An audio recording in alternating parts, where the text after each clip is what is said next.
ബിരിയാണി ഇഷ്ടമില്ലാത്ത മലയാളികളുണ്ടാവില്ല. തലശ്ശേരി ബിരിയാണി, കോഴിക്കോട് ബിരിയാണി ഇതുപോലെയൊക്കെ തന്നെ പ്രശസ്തമായ ഒരു ബിരിയാണിയാണ് മാഞ്ഞാലി ബിരിയാണി. എങ്ങനെയാണ് ഉണ്ടാക്കുന്നതെന്ന് നോക്കാം. ഇതിന് ആദ്യം ഇഞ്ചി വെളുത്തുള്ളി പേസ്റ്റ് അരച്ച് വെക്കണം. കൂടുതൽ അളവിൽ തയ്യാറാക്കി വെച്ച് കഴിഞ്ഞാൽ നമുക്ക് 2-3 ദിവസം ഫ്രിഡ്ജിൽ വെച്ച് ഉപയോഗിക്കാൻ പറ്റും. ഇഞ്ചിയും വെളുത്തുള്ളിയും ഞാൻ അങ്ങനെ കൂടുതൽ അളവിൽ അരച്ച് ഫ്രിഡ്ജിൽ സൂക്ഷിക്കാറാണ് പതിവ്. ഇനി നമുക്ക് ചിക്കൻ മാറിനേറ്റ് ചെയ്യാൻ വെക്കാം. 8 പേർക്കുള്ള ബിരിയാണിയാണ് ഞാൻ തയ്യാറാക്കുന്നത്. 16 കഷ്ണം ചിക്കൻ. ഒരു വലിയ ചിക്കനും ഒരു ചിക്കൻ്റെ പകുതിയും കൂടാണ് ഞാൻ എടുത്തത്. ഏകദേശം ഒരു 16 പീസ് ഉണ്ട്. വലിയ കഷ്ണങ്ങളാക്കിയാണ് ഞാൻ മുറിച്ചെടുത്തത്. കിലോ അളവ് പറയുകയാണെങ്കിൽ ഒരു 1.5 കിലോ ചിക്കനൊക്കെ ഉണ്ടാവും.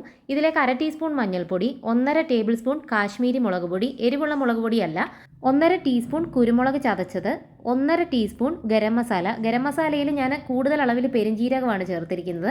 അതാണ് കൂടുതൽ രുചി. ബാക്കിയുള്ള മസാലകൾ കുറച്ചും പെരിഞ്ജീരകം കൂടുതലും ചേർത്ത അളവിൽ വേണം ഗരം മസാല പൊടിച്ചെടുക്കാൻ. ഇനി ഇതിലേക്ക് ആവശ്യത്തിന് ഉപ്പ് ചേർക്കാം. 1 ടേബിൾ സ്പൂൺ ഇഞ്ചി അരച്ചതും 1 ടേബിൾ സ്പൂൺ വെളുത്തുള്ളി അരച്ചതും, ചിക്കൻ ഒന്ന് സോഫ്റ്റ് ആവാൻ വേണ്ടിയിട്ട് 1 ടേബിൾ സ്പൂൺ വിനാഗിരി, ഒരു വലിയ മുറി നാരങ്ങയുടെ നീരും ചേർത്ത് കൊടുക്കാം. ഇത്രയും ചേർത്ത് നന്നായിട്ട് ഒന്ന് ചിക്കൻ തിരുമി യോജിപ്പിച്ച് വെക്കണം. ഈ മസാലകളൊക്കെ നന്നായിട്ട് പിടിക്കാൻ വേണ്ടി കുറഞ്ഞത് 1 മണിക്കൂർ വെക്കണം. കൂടുതൽ സമയം വെച്ചാൽ അത്രയും രുചിയാണ്. തലേദിവസം തന്നെ വെക്കുകയാണെന്നുണ്ടെങ്കിൽ ഫ്രിഡ്ജിൽ സൂക്ഷിച്ച് വെക്കണം. തലേദിവസം തന്നെ ഇങ്ങനെ മസാല പുരട്ടി ഫ്രിഡ്ജിൽ വെച്ച് കഴിഞ്ഞാൽ രാവിലെ ആകുമ്പോഴത്തേക്കും ചിക്കൻ നല്ല സോഫ്റ്റും ആവും, കഴിക്കാൻ നല്ല രുചിയുമാണ്. ഇനി അരി ഞാൻ എടുത്തിരിക്കുന്നത് കൈമ അരിയാണ്. ഞാൻ ഇന്ത്യ ഗേറ്റിൻ്റെ ജീര റൈസ് ആണ് എടുത്തിരിക്കുന്നത്. ഇത് ഞാനൊരു 4 കപ്പ് അളവിലാണ് അരി എടുത്തിരിക്കുന്നത്. 8 പേർക്ക് കഴിക്കാനുണ്ടാവും. 8 മുതൽ 10 പേർക്ക് വരെ കഴിക്കാം. അരി ആദ്യം നമുക്കൊന്ന് കുതിർക്കാൻ വേണ്ടി വെക്കാം. അതിന് മുന്നേ അരി നന്നായിട്ടൊന്ന് കഴുകണം. 3-4 പ്രാവശ്യം കഴുകിയെടുക്കണം. എന്നിട്ട് ഇതിനെ അരമണിക്കൂറെങ്കിലും ഒന്ന് കുതിർക്കാൻ വേണ്ടിയിട്ട് മാറ്റി വെക്കാം. ഇപ്പോൾ നമ്മുടെ ചിക്കൻ മസാലയൊക്കെ പിടിച്ച് നന്നായിട്ട് ഇരിപ്പുണ്ട്. ഞാനിത് രാത്രി തന്നെ പുരട്ടി ഫ്രിഡ്ജിൽ വെക്കുകയായിരുന്നു. അതാണ് ഏറ്റവും നല്ലത്. ഇനി ഒരു പ്രഷർ കുക്കറിൽ 1/2 കപ്പ് വെള്ളം ഒഴിച്ചു കൊടുക്കാം. അതിന് മുകളിലേക്ക് മാറിനേറ്റ് ചെയ്ത് വെച്ച ചിക്കൻ കഷ്ണങ്ങൾ ഇങ്ങനെ നിരത്താം. ഇനി ചിക്കൻ പെട്ടെന്ന് വെന്ത് കിട്ടാൻ വേണ്ടിയിട്ട് കുക്കറിൻ്റെ അടപ്പിൻ്റെ വെയിറ്റ് മാറ്റിയതിന് ശേഷം കുക്കർ അടച്ചു കൊടുക്കാം. തീ കൂട്ടി തന്നെ വെക്കാം. കാരണം നമ്മൾ വെള്ളം ആദ്യം ഒഴിച്ചു കൊടുത്തിരിക്കുന്നതുകൊണ്ട് കരിഞ്ഞൊന്നും പോവില്ല. കൃത്യം 10 മിനിറ്റ് വേവിച്ചാൽ മതി. ഇങ്ങനെ നന്നായിട്ട് ആവി വരുമ്പോൾ നമുക്ക് തീ ഓഫ് ചെയ്ത് ചൂടാറാൻ വേണ്ടി മാറ്റി വെക്കാം. ഇനി ഈ സമയം കൊണ്ട് നമുക്ക് എണ്ണ ചൂടാക്കാം. സൺഫ്ലവർ ഓയിലാണ് ഞാൻ എടുത്തിരിക്കുന്നത്. 1 കിലോ സവാള ഞാൻ കനം കുറച്ച് നീളത്തിൽ അരിഞ്ഞു വെച്ചിട്ടുണ്ട്. അതിനെ ഒന്ന് വറുത്തെടുക്കണം. ഞാൻ 1 കിലോ സവാളയും ഈ ഒരു രീതിയിൽ ഇനി വറുത്തെടുക്കുകയാണ്. അതല്ലാതെ വഴറ്റി വേണമെങ്കിലും ചെയ്യാം. ഗാർണിഷ് ചെയ്യാനുള്ള സവാള മാത്രം വറുത്തെടുത്താലും മതി. പക്ഷേ രുചി ഈ ഒരു രീതിയിൽ തയ്യാറാക്കുന്നതാണ്. ഞാൻ 1 കിലോ സവാളയും വറുത്ത് കോരിയെടുത്തു. സൺഫ്ലവർ ഓയിൽ മതി, വെളിച്ചെണ്ണ വേണ്ട. കോരി മാറ്റിയതിന് ശേഷം ബാക്കിയുള്ള എണ്ണയിൽ വേണം ഇനി ചിക്കൻ കഷ്ണങ്ങൾ വറുത്തെടുക്കാൻ. നമുക്ക് കുക്കർ തുറന്ന് നോക്കാം. നമ്മുടെ ചിക്കൻ കഷ്ണങ്ങളൊക്കെ നന്നായിട്ട് വെന്തിട്ടുണ്ട്, ഉടഞ്ഞു പോയിട്ടില്ല. ഈ ചിക്കൻ്റെ സ്റ്റോക്ക് നമുക്കങ്ങ് മാറ്റി വെക്കാം. ചിക്കൻ കഷ്ണങ്ങൾ മാത്രമായിട്ട് ഇതിൽ നിന്നും എടുത്തു മാറ്റാം. ഈ ചിക്കൻ കഷ്ണങ്ങൾ നമ്മൾ ആ സവാള വറുത്ത എണ്ണയിലേക്കിട്ട് നന്നായിട്ട് ഫ്രൈ ചെയ്തെടുക്കണം. 2 വശവും നന്നായിട്ട് മൊരിയണം. തീ കൂട്ടി തന്നെ വെക്കാം, ചെറിയ തീയിലൊന്നും വെക്കണ്ട. കാരണം ചിക്കൻ ആവശ്യത്തിന് വെന്ത് കിട്ടിയതാണ്. അപ്പോൾ 2 വശവും നന്നായിട്ടൊന്ന് മൊരിച്ചെടുക്കാം. എന്നിട്ട് അതിനെ ഇങ്ങനെ കോരി മാറ്റാം. അങ്ങനെ എല്ലാ ചിക്കൻ കഷ്ണങ്ങളും നമ്മൾ വറുത്തെടുത്ത് കഴിഞ്ഞു. ഇനി നമുക്ക് ഗ്രേവി ഉണ്ടാക്കാം. അതിനുവേണ്ടി ആ ചിക്കൻ വറുത്ത എണ്ണയുടെ ബാക്കി ഒരു പാത്രത്തിലേക്ക് ഒഴിച്ചു കൊടുക്കാം. 2 തണ്ട് കറിവേപ്പില ചേർത്ത് നന്നായിട്ടൊന്ന് മൂപ്പിച്ചെടുക്കാം. ഇനി ഇതിലേക്ക് 1 ടേബിൾ സ്പൂൺ ഇഞ്ചി അരച്ചതും 1 ടേബിൾ സ്പൂൺ വെളുത്തുള്ളി അരച്ചതും ചേർത്ത് നന്നായിട്ടൊന്ന് വഴറ്റാം.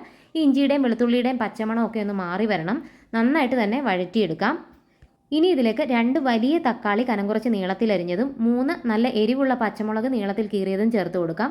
പച്ചമുളക് എരിവ് കുറഞ്ഞതാണെങ്കിൽ കൂടുതൽ ചേർത്ത് കൊടുക്കാം. ഇനി തക്കാളി ഉടഞ്ഞു തുടങ്ങുമ്പോൾ ഒരു സൈഡിലേക്ക് മാറ്റിയിട്ട് 1/4 ടീസ്പൂൺ മഞ്ഞൾപ്പൊടി, 1.5 ടേബിൾ സ്പൂൺ കാശ്മീരി മുളക് പൊടി, 3/4 ടേബിൾ സ്പൂൺ മല്ലിപ്പൊടി, 1 ടീസ്പൂൺ ഗരം മസാല പൊടിച്ചതും ചേർത്ത് നന്നായിട്ടൊന്ന് വഴറ്റാം. അതിൻ്റെ പച്ചമണം ഒന്ന് മാറി കഴിയുമ്പോൾ ഈ തക്കാളിയും കൂടെ ചേർത്ത് നമുക്ക് വഴറ്റിയെടുക്കാവുന്നതാണ്. എന്നിട്ട് നന്നായിട്ട് ഇത് വെന്ത് ഉടഞ്ഞ് ചേരുന്നത് വരെ ഒന്ന് വഴറ്റാം.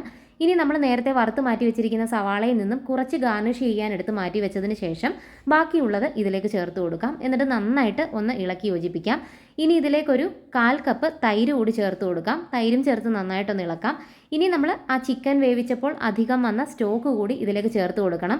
ഒരു 3/4 കപ്പ് സ്റ്റോക്ക് ഞാൻ അരിയുടെ കൂടെ ചേർക്കാൻ വേണ്ടിയിട്ട് മാറ്റി വെച്ചിട്ട് ബാക്കിയുള്ള സ്റ്റോക്കാണ് ഇതിലേക്ക് ഒഴിച്ചു കൊടുത്തത്.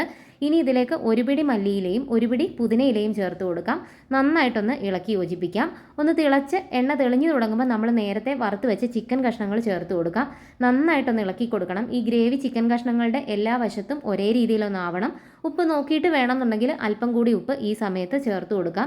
ചിക്കൻ നമ്മൾ നേരത്തെ ഉപ്പൊക്കെ ചേർത്തിട്ടാണ് വറുത്തത്, അതുകൊണ്ട് നോക്കിയിട്ട് വേണമെങ്കിൽ ചേർത്താൽ മതി. ഇനി അടച്ച് വെച്ചിട്ട് ചെറിയ തീയിൽ ഒരു 5-6 മിനിറ്റ് കൂടി ഒന്ന് വേവിക്കാം. ഈ മസാല ചിക്കനിലേക്ക് പിടിച്ച് ചിക്കൻ ഒന്ന് സോഫ്റ്റ് ആയിട്ട് വരും. അങ്ങനെ നമ്മുടെ മാഞ്ഞാലി ബിരിയാണിയുടെ ചിക്കൻ മസാല റെഡിയായി. ഇപ്പോൾ നമ്മൾ കുതിർക്കാൻ വെച്ച അരിയൊക്കെ കുതിർന്നു വന്നു. ഇനി ഒരു പ്രഷർ കുക്കറിലേക്ക് 3 ടേബിൾ സ്പൂൺ നെയ്യും 3 ടേബിൾ സ്പൂൺ സൺഫ്ലവർ ഓയിലും ചേർത്ത് കൊടുക്കാം. അതിലേക്ക് 1 പിടി കശുവണ്ടി പരിപ്പ് ചേർത്ത് കൊടുക്കാം. സാധാരണ റെസ്റ്റോറൻറ്റുകളിലൊക്കെ ഡാൽഡയാണ് ഉപയോഗിക്കുന്നത്. പക്ഷേ നമ്മൾ വീട്ടിൽ ചെയ്യുമ്പോൾ നെയ്യിൽ ചെയ്യുന്നതായിരിക്കും നല്ലത്. ഞാൻ 3 ടേബിൾ സ്പൂൺ നെയ്യും 3 ടേബിൾ സ്പൂൺ സൺഫ്ലവർ ഓയിലുമാണ് എടുത്തത്. കശുവണ്ടിപ്പരിപ്പ് ഇളം ബ്രൗൺ നിറത്തിലേക്ക് എത്തുമ്പം ഇതിലേക്ക് കുറച്ച് ഉണക്കമുന്തിരിയും ചേർത്ത് കൊടുക്കാം. അതും വറുത്ത് നമുക്കിങ്ങനെ കോരി മാറ്റാം. കശുവണ്ടിപ്പരിപ്പ് ഉണക്കമുന്തിരിയും ചേർക്കണം നിർബന്ധമില്ല, അത് ഇഷ്ടമല്ലാത്തവർക്കങ്ങ് ഒഴിവാക്കാം. ഇനി ബാക്കിയുള്ള എണ്ണയിലേക്ക് 1 ടീസ്പൂൺ പെരിഞ്ജീരകം, 6 ഏലയ്ക്ക, 6 ഗ്രാമ്പു, കറുവാപ്പട്ട, 2 ജാതിപത്രി, തക്കോലം ഇത്രയും ചേർത്ത് കൊടുക്കാം. കുറച്ച് മസാലകൾ ഇടുന്നത് വീഡിയോ പ്ലേ ആയിരുന്നില്ല, ക്ഷമിക്കണം. ഈ മസാലകൾ നന്നായിട്ട് മൂത്ത് കഴിയുമ്പോൾ ഒരു സവാള കനം കുറച്ച് നീളത്തിൽ അരിഞ്ഞത് ചേർത്ത് കൊടുക്കാം. സവാളയും നന്നായിട്ടൊന്ന് മൂത്ത് വരുമ്പം ഇതിലേക്ക് ഒരു ബേ ലീഫ് കൂടി ചേർത്ത് കൊടുക്കാം. ചെറുതാണെങ്കിൽ 2 3 ചേർത്ത് കൊടുക്കാവുന്നതാണ്. അതും നന്നായിട്ടൊന്ന് വഴറ്റാം. ഇനി ഒരു 2 പച്ചമുളക് കനം കുറച്ച് നീളത്തിൽ കീറിയത് ചേർത്ത് കൊടുക്കാം. ഒരു കൈതച്ചക്കയുടെ 4/1 ഭാഗം ചെറുതായിട്ട് അരിഞ്ഞതും ഒരു ക്യാരറ്റ് ചെറുതായിട്ട് അരിഞ്ഞതും ചേർത്ത് കൊടുക്കാം. ഇതെല്ലാം കൂടി നന്നായിട്ടൊന്ന് വഴറ്റണം. ഈ ക്യാരറ്റൊക്കെ നന്നായിട്ടൊന്ന് മുരിഞ്ഞു വരണം. ഇനി കുറച്ച് മല്ലിയിലയും കുറച്ച് പുതിനയിലയും ഒരു തണ്ട് കറിവേപ്പിലയും ഇതിലേക്ക് ചേർത്ത് കൊടുക്കാം. കുറേശ്ശെ ചേർത്താൽ മതി, ഒരുപാട് അങ്ങ് ചേർത്ത് കൊടുക്കണ്ട. ഇതും ഈ എണ്ണയിൽ കിടന്ന് നന്നായിട്ടൊന്ന് മുരിഞ്ഞു വരണം. ഇനി ഇതിലേക്ക് 6 കപ്പ് വെള്ളം ഒഴിച്ചു കൊടുക്കാം. 4 കപ്പ് അരി കുക്കറിൽ വേവാൻ 6 കപ്പ് വെള്ളമാണ് വേണ്ടത്. ആവശ്യത്തിനുള്ള ഉപ്പും ചേർത്ത് കൊടുക്കാം. നന്നായിട്ട് മിക്സ് ചെയ്തിട്ട് ഇതിനെ നന്നായിട്ട് തിളപ്പിക്കാം. വെട്ടി തിളച്ച് കഴിയുമ്പം കഴുകി വാരി വെച്ച അരി ഇതിലേക്ക് ചേർത്ത് കൊടുക്കാം. 4 കപ്പ് അരിക്ക് 6 കപ്പ് വെള്ളം, അളവ് തെറ്റരുത്. 1 കപ്പിന് 1.5 കപ്പ് എന്നുള്ള അളവിലാണ് ചേർത്തത്.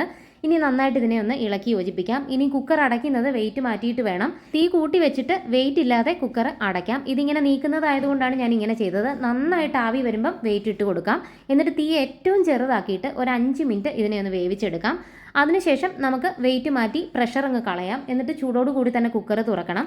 നമ്മൾ നേരത്തെ ഗ്രേവി ഒരു 3/4 കപ്പ് മാറ്റി വെച്ചിട്ടുണ്ടായിരുന്നു. ആ ഗ്രേവി ഇതിലേക്ക് ഇങ്ങനെ ഒഴിച്ചു കൊടുക്കാം. ഒഴിച്ചു കൊടുത്തിട്ട് വീണ്ടും വിസിലില്ലാതെ തന്നെ കുക്കർ അടച്ചു കൊടുക്കാം. എന്നിട്ട് വീണ്ടും ചെറിയ തീയിൽ ഒരു 3-4 മിനിറ്റ് കൂടി ഒന്ന് വേവിച്ചാൽ മതി. ചെറിയ തീയിലിട്ടിരുന്നാൽ മതി.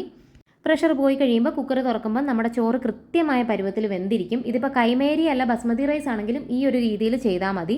ഇപ്പോൾ അതേ നമ്മുടെ ചോറ് കണ്ടോ, ഒന്നൊന്നേ തൊടാതെ നല്ല പെർഫെക്റ്റ് ആയിട്ട് വെന്ത് കിട്ടിയിട്ടുണ്ട്. ഇനി നമ്മൾ വറുത്ത് വെച്ച സവാളയും അണ്ടിപ്പരിപ്പും ഉണക്കമുന്തിരിയും ഇതിന് മുകളിലേക്ക് വിതറി കൊടുക്കാം. എന്നിട്ട് വീണ്ടും നന്നായിട്ടൊന്ന് മിക്സ് ചെയ്യാം. ഈ സമയത്ത് വേണമെങ്കിൽ കുറച്ചുകൂടി മല്ലിയിലയും പുതിനയിലയും ഒക്കെ ചേർത്ത് കൊടുക്കാവുന്നതാണ്. അല്ലാതെ തന്നെ നല്ല ഫ്ലേവറാണ് ഈ അരിക്ക്, അതുകൊണ്ട് ഞാൻ ചേർത്തിട്ടില്ല. ഇനി ഇത് സെർവ് ചെയ്യുന്നത് ഒരു പാത്രത്തിലേക്ക് ഇങ്ങനെ ബിരിയാണിയുടെ റൈസ് ഇങ്ങനെ വെച്ചിട്ട് ഇങ്ങനെ ഒന്ന് കമിഴ്ത്താം. അപ്പോൾ ആ പാത്രത്തിൻ്റെ ഒരു ഷേപ്പിൽ നല്ല ഭംഗിയായിട്ട് ഇരിക്കും. അങ്ങനെ റൈസ് ഞാൻ ഈ ഒരു രീതിയിൽ വെച്ചു. ഈ മാഞ്ഞാലി ബിരിയാണിയുടെ പ്രത്യേകത റൈസും ചിക്കൻ്റെ ഗ്രേവിയും വേറെ വേറെ ആയിട്ടാണ് സെർവ് ചെയ്യുക. ഒരു പാത്രത്തിൽ സൈഡിലായിട്ടാണ് ചെയ്യുക. അപ്പോൾ ചിക്കനും മാറ്റി വെച്ചു. അങ്ങനെ നല്ല ബിരിയാണി തയ്യാറായി.